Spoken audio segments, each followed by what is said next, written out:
Heavy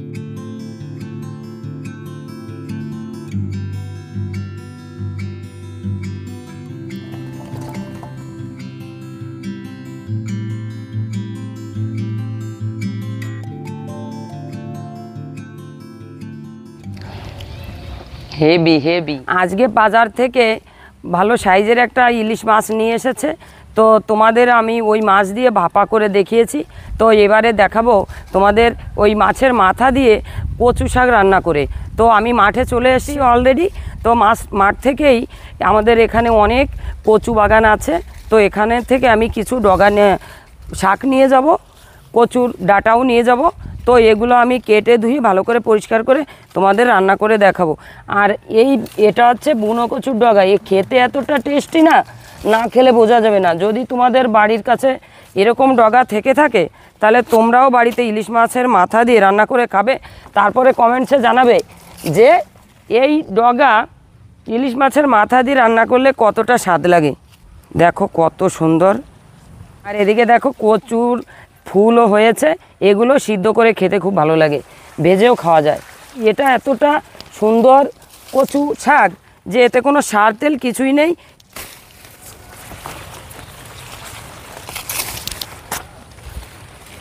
আমি এই কচু শাক তোমাদের একদিন ভেজে খেয়ে দেখাবো, কিন্তু আজকে শুধু ডাঁটা রান্না করে দেখাবো। তো আমি যথেষ্ট পরিমাণে কচু শাক নিয়ে নিয়েছি।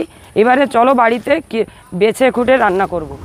বন্ধুরা, তোমাদের তো মা ইলিশ মাছটা কাটার সময় বলেছিল যে ইলিশ মাছের মাথা দিয়ে কচু শাক রান্না হবে। তো দেখো ইলিশ মাছের মাথাটা কতটা বড় সাইজের, আর মা এদিকে কচু শাক তুলে নিয়ে এসছে। তো আজকে আমরা রান্না করব ইলিশ মাছের মাথা দিয়ে কচু শাক। তো তোমরা পুরো ভিডিওটা প্রথম থেকে শেষ পর্যন্ত দেখতে থাকো। আর যদি নাকি এই মাঠ থেকে তুলে আনা সার ছাড়া কচু শাক দিয়ে ইলিশ মাছের মাথা দিয়ে রান্না করা যায় তাহলে স্বাদটা তো অনেক বেশি পাওয়া যায়। তো একটা বইতে তোমরা তো দেখেছো, ইলশে মাছের মাথা দিয়ে হবে কচু শাক, তাইতে ভাসুর দিল না আমার বিয়ের মত। তো এই কচু শাক রান্না করে খেলে বিয়ের মত এক চান্সে দিয়ে দেবে। তোমরা আমাদের ভিডিওটা বেশি বেশি করে দেখো, আর এরকম নতুনত্ব ভিডিও তোমাদের জন্য আমরা বেশি বেশি করে নিয়ে আসবো, আর তোমরা একটু আমাদের সাপোর্ট করো। তো ভিডিওটা দেখতে থাকো। এবারে শাকগুলো আমরা কেটে নেব। আর এই ইলিশ মাছের মাথা দিয়ে কচু শাক রান্না করার জন্য বেশি উপকরণ লাগে না। নিয়ে নিয়েছি ইলিশ মাছের মাথা আর কয়েকটা রসুনের কোয়া আর কয়েকটা কাঁচা লঙ্কা। তো এই দিয়ে আজকের কচু শাকটা যা টেস্টি হবে না, তো তোমরা পুরো ভিডিওটা দেখতে থাকো। প্রথমেই আমি কচু শাকগুলো কেটে নেব। দেখো কচু শাকের যে আঁশটা থাকে কত সুন্দর একটানেই উঠে গেল। এবার ছোট ছোট করে কেটে নেব। এই কচুর ডগাগুলো ছোট হলেও খেতে কিন্তু এই কচুগুলোই বেশি ভালো লাগে। দেখো, আর এই কচুর মধ্যে কোনো ফাঁপা নেই। আর জানো তো এই কচুর প্রচুর গুণাগুণ। কচুতে প্রচুর পরিমাণে আয়রন থাকে, আর কচু দৃষ্টিশক্তি বাড়াতেও খুব সাহায্য করে। এছাড়া রক্ত পরিষ্কার করতেও সাহায্য করে। এই শাকটা খুব কচি শাক। এই শাকটা আমি এই কচু শাকের মধ্যে দিয়ে দেব। ছোট ছোট করে কেটে দিয়ে দেবো এর মধ্যে।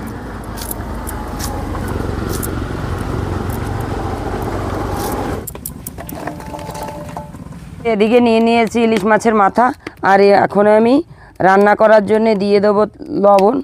মাথায় ভালো করে মাখিয়ে নেব। মাথাটা হলুদ দিয়ে দিচ্ছি।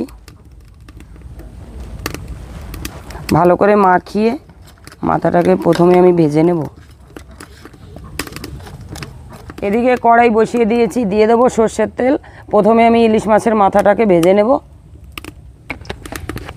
তোমরা কে কে ইলিশ মাছের মাথা দিয়ে খেতে পছন্দ করো কচু শাক, তোমরা কমেন্টসে জানাবে যে ইলিশ মাছের মাথা দিয়ে কচু শাক খেতে কতটা ভালো লাগে।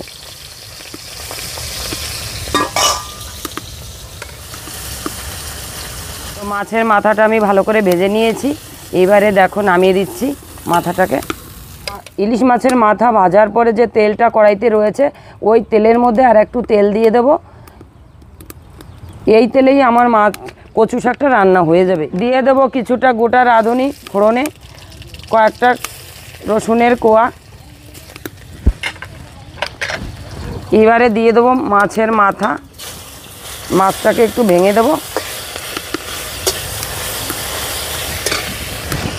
দিয়ে দেব কেটে রাখা কচু শাকগুলো।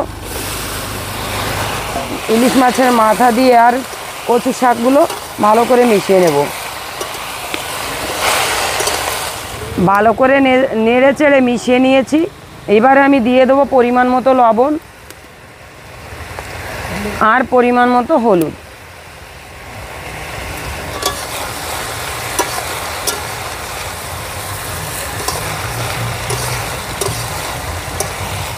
এবারে দিয়ে দেবো কিছুটা সময়ের জন্য ঢাকা দিয়ে দিচ্ছি, ভালো করে সিদ্ধ হয়ে যাবে তাড়াতাড়ি করে।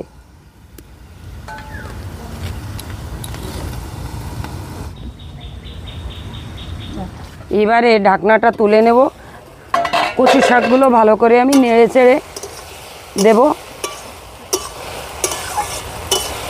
যেহেতু এটা দেশি কচু শাক, এতে কোনো সার দেয়া না, তাই এটা একটু শক্ত টাইপের হয়, কিন্তু আস্তে আস্তে করে জাল দিতে হবে। আস্তে আস্তে করে দেখবে একদম গলে একদম আঠালো টাইপের হয়ে যাবে। দেখো এমনিতেই নরম হয়ে গেছে। এই জলটাও রসটাও টানবে আর শাকটাও সুন্দরভাবে রান্নাটা হয়ে যাবে। এবারে দিয়ে দেবো কেটে রাখা লঙ্কাগুলো, কাঁচা লঙ্কা।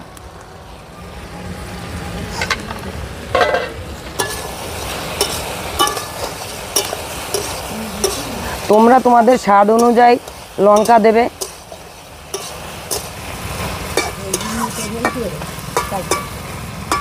তো তোমরা রান্নাটা দেখো, আর তোমরা এখন থেকে ভাবা শুরু করে দাও যে বাজার থেকে ইলিশ মাছের মাথা এনে কবে খাবো। আস্তে আস্তে করে দেখো একদম মানে ঘ্যাটের মতো হয়ে গেছে। কচু শাক যতটা বেশি টানানো হবে ততটা স্বাদ কিন্তু বেশি পাওয়া যাবে।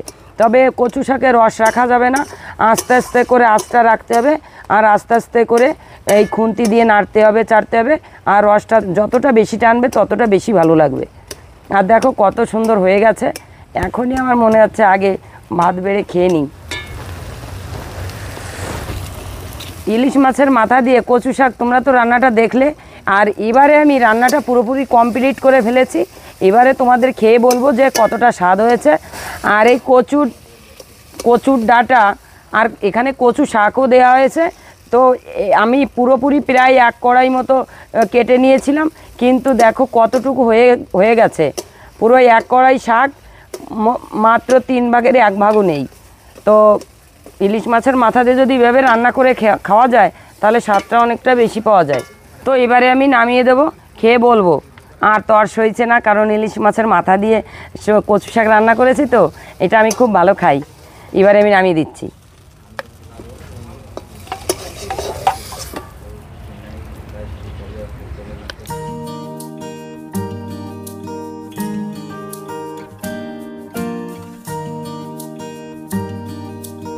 তো তোমরা তো দেখেছো আমি ইলিশ মাছের মাথা দিয়ে কচু শাক, মাঠ থেকে কচু শাক তুলে এনে আমি রান্না করছি। তো পুরো ভিডিওটাই তোমরা দেখেছো।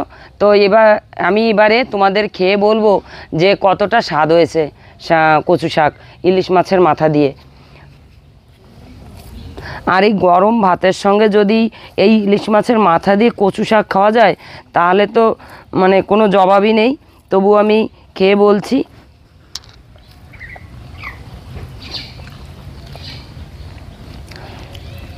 হেভি না খেলে বোঝা যাবে না। তো তোমাদের আমি বলবো যে তোমরা বাড়িতে এভাবে ইলিশ মাছের মাথা দিয়ে কচু শাক রান্না করে খেয়ে দেখো, তাহলে বুঝতে পারবে কতটা স্বাদ। আশা করি আমাদের এই ভিডিওটা তোমাদের ভালো লেগেছে। আর যদি আমাদের এই ভিডিওটা ভালো লাগে তাহলে লাইক, কমেন্ট, শেয়ার করবে। আর our village cooking and vlog চ্যানেলটিকে সাবস্ক্রাইব করে আমাদের পাশে থাকবে পরবর্তী ভিডিও পাওয়ার জন্যে। দেখা হবে পরবর্তী কোনো নতুন ভিডিও নিয়ে।